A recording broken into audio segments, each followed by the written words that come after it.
Hello friends, very good morning. कैसे हैं आप सब? तो उम्मीद करता हूँ अच्छे होंगे और साथ में अपनी प्रिपरेशन को कंटिन्यू कर रहे होंगे, क्योंकि एग्ज़ाम डेट भी आपकी अनाउंस्ड हो गई है और जस्ट अभी 1 मंथ ही बचे हैं। तो उसी को ध्यान में रखते हुए हम आपके लिए कुछ प्रैक्टिस सेशन लेके आए हैं। इसमें हम सबसे पहले आज राजभाषा विषय पर हम डिस्कस करेंगे। तो राजभाषा विषय पर विभागीय परीक्षाओं के लिए कुछ उपयोगी प्रश्नोत्तर हैं, तो उनको हम वन बाय वन करके देखेंगे। वीडियो अगर अच्छा लगे तो प्लीज़ वीडियो को लाइक करें, चैनल पर नए हैं तो चैनल को सब्सक्राइब करें, साथ में बेल आइकॉन को प्रेस करें जिससे वीडियो की नोटिफिकेशन आप तक टाइमली पहुंच सके। तो सबसे पहला क्वेश्चन है यहाँ पे, संविधान सभा ने हिंदी को राजभाषा के रूप में कब स्वीकार किया?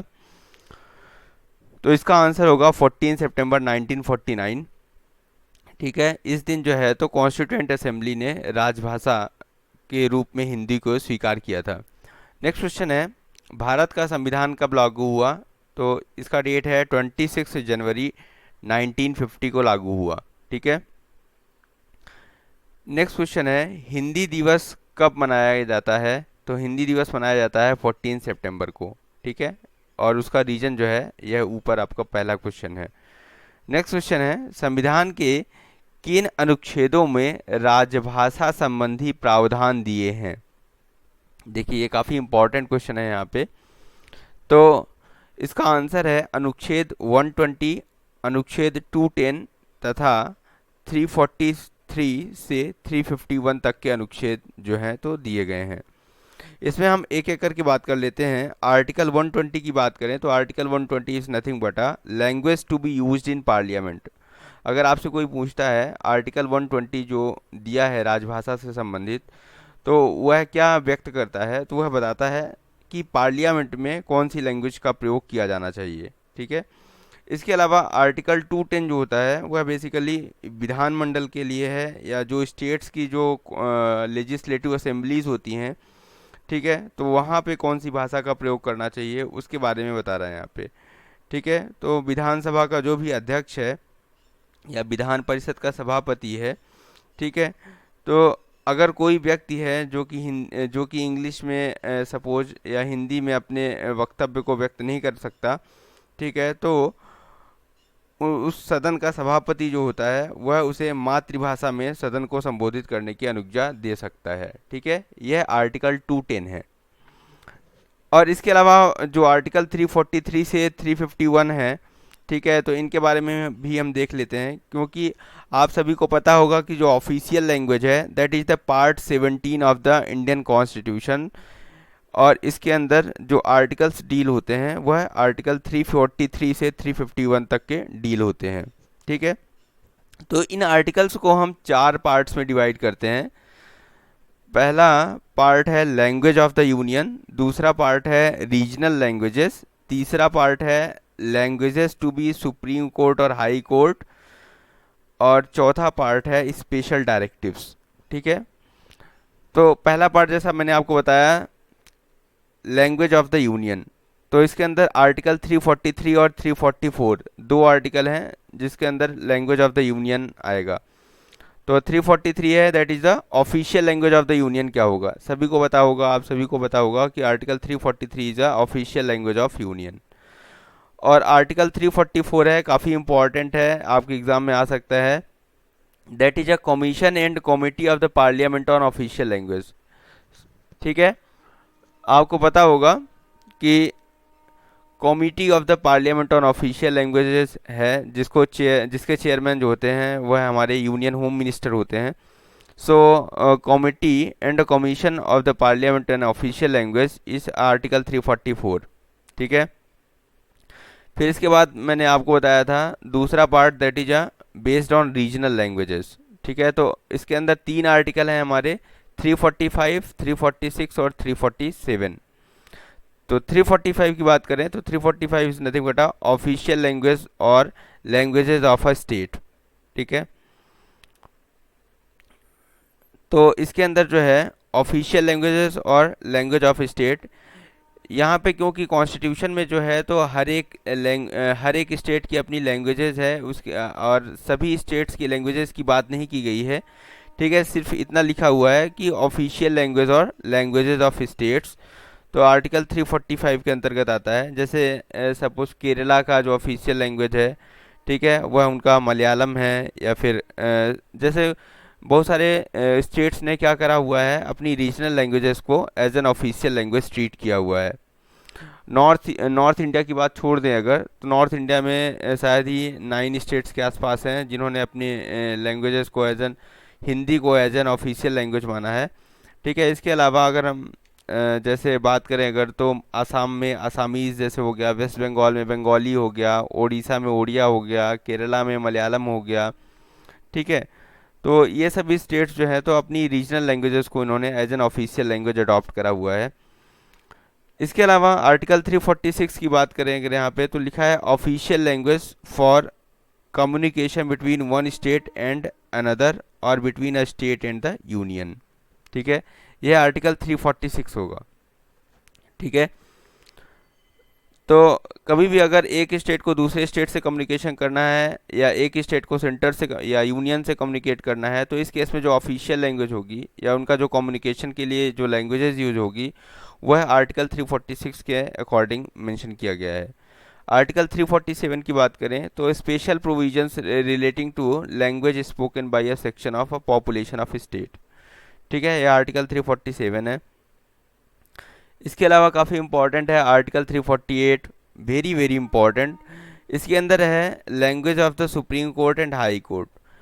तो बेसिकली यहाँ पे सुप्रीम कोर्ट और हाई कोर्ट में कौन सी लैंग्वेजेस का यूज़ होगा for passing as well as for passing the acts as well as bills, कौन सी लैंग्वेज का यूज़ किया जाएगा, वह आर्टिकल 348 के अकॉर्डिंग मेंशन है। आर्टिकल 349 की बात करें तो special procedure for enactment of certain law relating to languages है, ये आर्टिकल 349 है। ठीक है, आर्टिकल 350 बात करें तो that is a language to be used in representation for redress of grievances, है ना। तो जो भी ग्रीवांसेस हैं उनके रिड्रेसल्स के लिए कौन सी लैंग्वेज यूज़ की जानी है, वह आर्टिकल 350 के अंतर्गत आता है। और article 351 is nothing but a directive for development of Hindi language. तो हिंदी लैंग्वेज के डेवलपमेंट्स के लिए जो भी सर्टेन डायरेक्टिव्स हैं वह आर्टिकल 351 के अंतर्गत आते हैं। ठीक है, तो नेक्स्ट क्वेश्चन है यहाँ पे, हमने इन अनुच्छेद को डिस्कस कर लिया बारी बारी से, होप सो आपको क्लियर होगा। नेक्स्ट है राजभाषा संबंधी प्रावधान संविधान के किस भाग में दिए गए हैं। ठीक है, तो राजभाषा संबंधी प्रावधान संविधान के भाग 5, भाग 6 और भाग 17 में दिए गए हैं। यह 120 जो है क्योंकि भाग 5 का पार्ट है, ठीक है, इसलिए यहाँ पे भाग 5 लिखा हुआ है। यह 210 जो है यह स्टेट लेजिस्लेचर यानी भाग 6 का पार्ट है, इसलिए यह लिखा हुआ है। और यह 343 से 351 तक जो है यह भाग 17 का पार्ट है। इसलिए कभी अगर पूछता है आपसे कि निम्न में से कौन सा भाग जो है तो राजभाषा संबंधी नहीं है, तो ये भी काफ़ी इंपॉर्टेंट हो जाता है कि भाग 5, भाग 6 और भाग 17 देखिए, एक और ऑप्शन देखिए आपको कंफ्यूज कर सकता है, इसलिए ये क्वेश्चन भी काफ़ी इंपॉर्टेंट हो जाता है। इसको ध्यान में रखिएगा कि भाग 5 दैट इज़ यूनियन से रिलेटेड है, और भाग 6 जो है वह स्टेट से रिलेटेड है, और भाग 17 जो है तो वह ऑफिशियल लैंग्वेज है। ठीक है,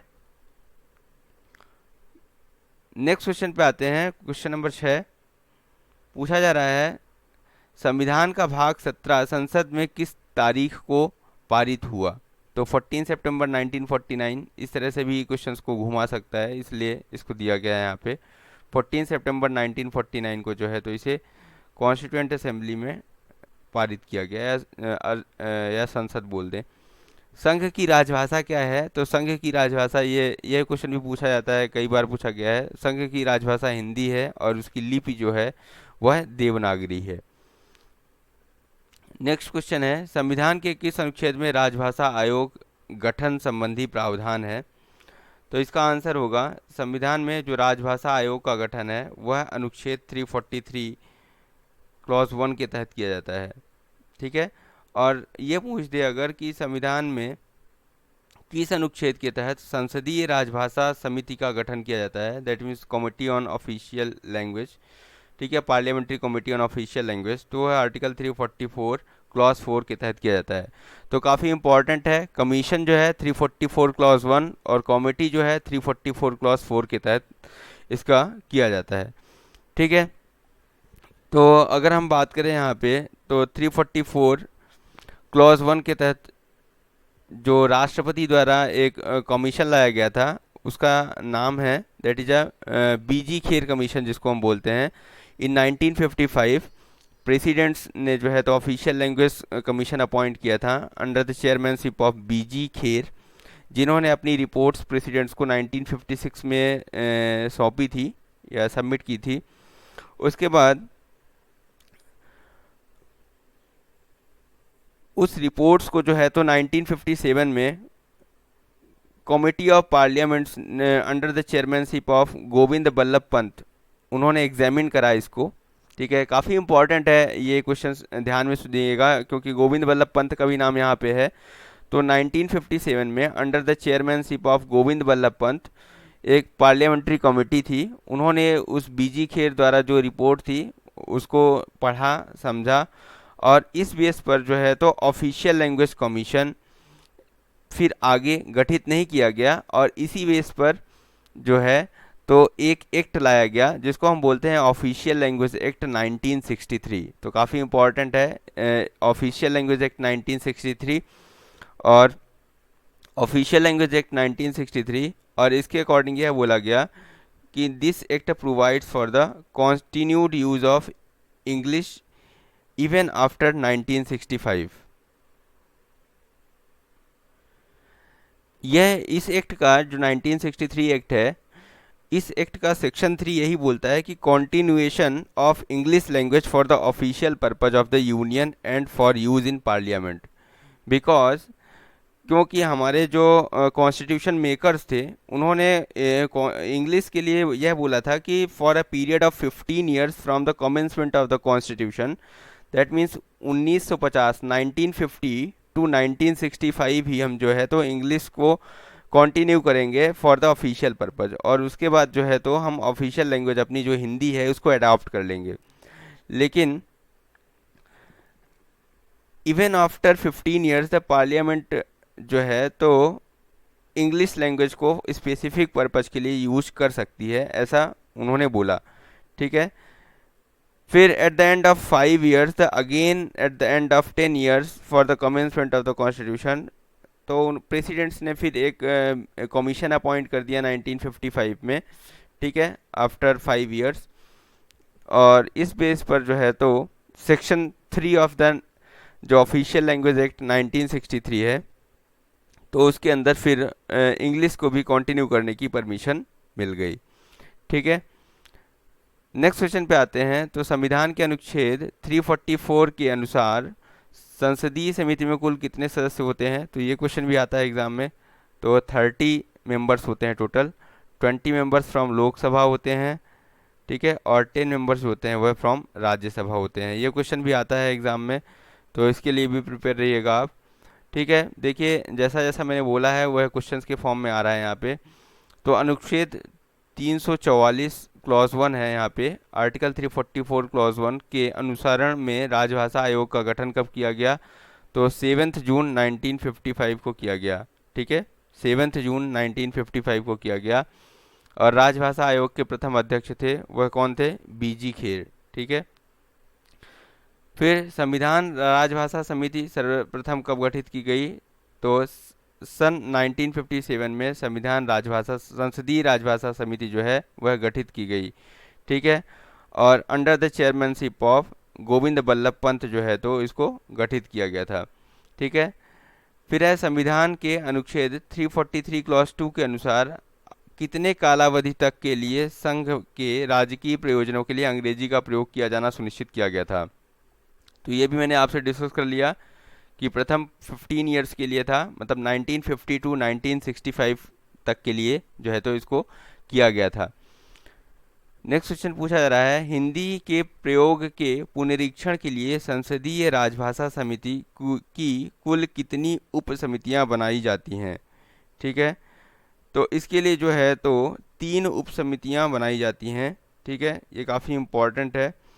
अगर हम बात करें तो जो हमारी पार्लियामेंट्री ऑफिशियल लैंग्वेज कमेटी है उसको चेयर करते हैं श्री अमित शाह अभी जो हैं, तो चेयरमैन ऑफ द चेयरमैन, और यूनियन होम मिनिस्टर हैं, ठीक है। और इसके अलावा अगर हम जो फर्स्ट सब कमेटी है इसको अभी चेयर कर रहे हैं श्री रामचंद्र जांगड़ा, और सेकंड सब कमेटी को चेयर कर रही हैं प्रोफेसर रीता बहुगुणा जोशी, और थर्ड सब कमेटी है उसको चेयर कर रहे हैं डॉक्टर मनोज राजौरिया, ठीक है। तो ये तीन सब कमेटीज़ हैं और उनके चेयरमैन्स के नाम भी या कन्वेनर्स के नाम भी है मैंने आपको बता दिए अभी। इसके अलावा संसदीय राजभाषा समिति की कौन सी उप समिति द्वारा रेल मंत्रालय का निरीक्षण किया जाता है, ठीक है। तो रेल मंत्रालय का निरीक्षण जो है वह दूसरी उप समिति द्वारा किया जाता है, और दूसरी उप समिति को चेयर या उसके कन्वेनर जो हैं वह हैं प्रोफेसर रीता बहुगुणा जोशी, ठीक है। तो इनके द्वारा जो है तो इसका निरीक्षण किया जाता है। नेक्स्ट है, संसद में प्रयोग होने वाली भाषा का प्रावधान संविधान के किस अनुच्छेद में दिया गया है। तो यह है संसद में, मैंने आपको बता दिया, अनुच्छेद 120, that is language to be used in parliament, और यह है पार्ट 5 के अंतर्गत आता है, part 5 of the Indian constitution, ठीक है। नेक्स्ट है, विधानमंडल में प्रयोग होने वाली भाषा, दैट मीन्स स्टेट लेजिस्लेचर के अंदर जो भाषा प्रयोग होगी उसका प्रावधान अनुच्छेद 210 में मिलता है, जो कि पार्ट 6 का पार्ट है, ठीक है। Part 6 of the Indian constitution deal with state legislature, ठीक है, तो इसके अंतर्गत आता है ये। नेक्स्ट क्वेश्चन है, संविधान के किस अनुच्छेद में हिंदी भाषा के विकास के लिए निर्देश दिए गए हैं। तो हिंदी भाषा के विकास के लिए निर्देश जो हैं वह अनुच्छेद 351 के अंतर्गत आते हैं, ठीक है, 351। नेक्स्ट है, संविधान की 8वीं अनुसूची संबंधी प्रावधान किस अनुच्छेद में है। तो संविधान की जो 8वीं अनुसूची है, ठीक है, जिसके अंदर हमने 22 लैंग्वेजेस को अडॉप्ट किया हुआ है, ठीक है। तो संविधान की 8वीं अनुसूची से संबंधित जो प्रावधान है, यह क्वेश्चन भी पूछा जा सकता है आपसे। तो यह अनुच्छेद 344 क्लॉज 1 और 351 के अंतर्गत आता है, ठीक है। नेक्स्ट क्वेश्चन है, हाई कोर्ट और जो सुप्रीम कोर्ट है तो उसके अधिनियमों, विधेयक आदि में प्रयोग की जाने वाली भाषा का प्रावधान किस अनुच्छेद के अंतर्गत है। तो मैंने ये भी बताया आपको अनुच्छेद 348 के बारे में, that is language to be used in supreme courts और high courts and for acts and bill, जो है आर्टिकल 348 है। फिर है कि एक राज्य को अगर दूसरे राज्य से कम्युनिकेट करना है या एक राज्य को संघ के साथ कोई भी कम्युनिकेशन करना है तो इसके लिए जो अनुच्छेद है वह है अनुच्छेद 346, ठीक है, ये भी मैंने आपको बता दिया। इसके अलावा संसद के दोनों सदनों द्वारा राजभाषा संकल्प कब पारित किया गया, ये क्वेश्चन पूछा जाएगा आपसे। ये क्वेश्चन को ट्रिक कर लें, काफ़ी इंपॉर्टेंट क्वेश्चन है कि संसद के दोनों सदनों द्वारा जो है एक ऑफिशियल लैंग्वेज रिजोल्यूशन लाया गया था, और यह ऑफिशियल लैंग्वेज रिजोल्यूशन 18 जनवरी 1968 को लाया गया था, 18 जनवरी 1968। और इसके बाद फिर राष्ट्रपति द्वारा पहला आदेश हिंदी में कब जारी किया गया था। तो यह जारी किया गया था 27 मई 1952 को। नेक्स्ट है, राजभाषा आयोग की सिफारिशों पर विचार करने के लिए गठित इस समिति के प्रथम अध्यक्ष कौन थे। तो देखिए यहाँ पे, तो राजभाषा आयोग की सिफारिशों पर विचार करने के लिए एक संसदीय समिति जो है तो गठित की गई थी, जिसके जो चेयरमैन थे वह श्री गोविंद वल्लभ पंत थे, मैंने आपको बता दिया है पहले ही, ठीक है। श्री गोविंद वल्लभ पंत वॉज द राजभाषा आयोग की जो सिफारिशें थी उन पर विचार करने के लिए एक समिति गठित की गई थी, उसके चेयरमैन थे वह गोविंद वल्लभ पंत साहब थे। फिर इसके बाद क्वेश्चन है, संविधान की 8वीं अनुसूची में कुल कितनी भाषाएं शामिल हैं। तो 22 लैंग्वेज हैं, जिसमें इंग्लिश जो है लैंग्वेज नहीं है, ठीक है। नेक्स्ट क्वेश्चन के अंतर्गत आते हैं, पूछ रहा है संविधान के भाग 5 में भाषा संबंधी उपबंध किस अनुच्छेद में है। देखिए मैंने आपको बता दिया पहले ही, 120 होगा, और भाग 6 जो है उसके अंदर अनुच्छेद 210 है, ठीक है। क्वेश्चन ऐसे भी पूछा जा सकता है, संविधान के भाग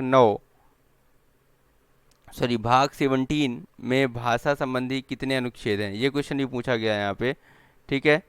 तो इसमें जो है टोटल 9 जो है तो अनुच्छेद हैं, ठीक है।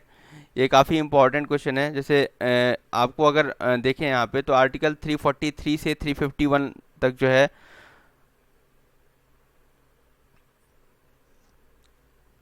आपको 343 से 351 तक जो है तो ये 7 हो गए, लेकिन ये 9 ऐसे आया है कि 350 के 2 पार्ट्स हैं, ठीक है। तो पहला तो मैंने आपको बता दिया 350 क्या है, that is a language to be used in the representation for redress of grievances. जो भी आपकी शिकायतें हैं उनको रिड्रेसल करने के लिए जो भी लैंग्वेज आप अपने आप में रिप्रेजेंट करेंगे तो वो आर्टिकल 350 के अंतर्गत आएगा। और 350A is nothing but a facilities for instruction in mother tongue at a primary stage, ठीक है। तो आर्टिकल 350A जो है तो अपनी मदर टंग्स में जो है तो बोलता है, मतलब फैसिलिटेट्स करने का प्रोविज़न देता है। इसके अलावा आर्टिकल जो 350B है that is a special offer for linguistic minorities, ठीक है। तो article 350B is nothing but a special officer for linguistic minorities. तो लिंग्विस्टिक माइनॉरिटीज़ के लिए एक स्पेशल ऑफिसर का प्रोविज़न जो है आर्टिकल 350B के अंतर्गत है।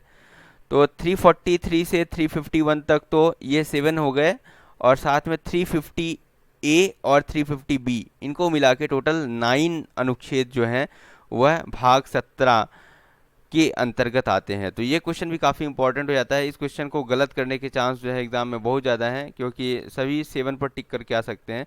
जिन्हें यह पता नहीं होगा कि 350 के अंतर्गत जो है 350A और 350B भी आता है, मतलब 350 प्लस 350A प्लस 350B, ठीक है। तो एडिशन कुल करके 9 अनुच्छेद जो हो जाते हैं। 8वीं अनुसूची में कौन सी विदेशी भाषा शामिल है, तो दैट इज द नेपाली, ठीक है।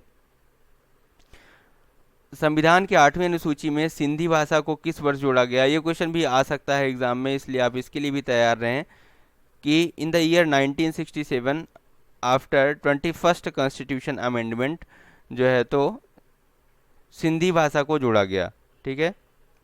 क्योंकि ओरिजिनल कॉन्स्टिट्यूशन में टोटल 14 लैंग्वेजेस थी, और इस तरह से जो सिंधी है उसको जोड़ के 15th लैंग्वेज के रूप में जो है तो इसको माना गया। फिर है संविधान के 8वीं अनुसूची में नेपाली, कोंकणी और मणिपुरी को किस वर्ष जोड़ा गया, तो इसको सन 1992 में 71th कॉन्स्टिट्यूशनल अमेंडमेंट के साथ जो है तो इसको जोड़ा गया, ठीक है। और इसके अंतर्गत जो है मैंने आपको बताया नेपाली, कोंकणी और मणिपुरी भाषा को जोड़ा गया, और इस तरह से 15 था और 15 प्लस 3 होके 18 हो गया। फिर संविधान के 8वीं अनुसूची में मैथिली, बोडो, डोंगरी और संथाली भाषा को इन द ईयर 2003 में 92nd कॉन्स्टिट्यूशनल अमेंडमेंट के द्वारा जोड़ा गया, और इस तरह से टोटल 18 प्लस 4 मिलके टोटल 22 लैंग्वेजेस जो हैं तो का प्रोविज़न शेड्यूल 8 के अंतर्गत हो गया, ठीक है। तो इस तरह से हमने फटाफट रैपिड वे में 35 क्वेश्चंस को टोटल 25 मिनट्स के अंदर डिस्कस कर लिया, और कुछ इंपॉर्टेंट कॉन्सेप्ट्स जो है आपसे डिस्कस कर लिए। इसके अलावा अगर हम एक एडिशनल इन्फॉर्मेशन दें हम, तो संसदीय राजभाषा समिति जो है उसका गठन राजभाषा अधिनियम 1963 के अधीन वर्ष 1976 में किया गया था। तो ये काफ़ी इंपॉर्टेंट पॉइंट है ये भी कि जो संसदीय राजभाषा समिति है, ठीक है, उसका गठन ऑफिशियल लैंग्वेज एक्ट 1963 के तहत कब किया गया था, वर्ष 1976 में किया गया था, ठीक है। जिसके बारे में आप पढ़ते हैं कि इसमें 30 सदस्य होते हैं, जो 20 सदस्य लोकसभा से होते हैं और 10 जो होते हैं वो राज्यसभा से होते हैं। तो यह भी काफ़ी इम्पॉर्टेंट है।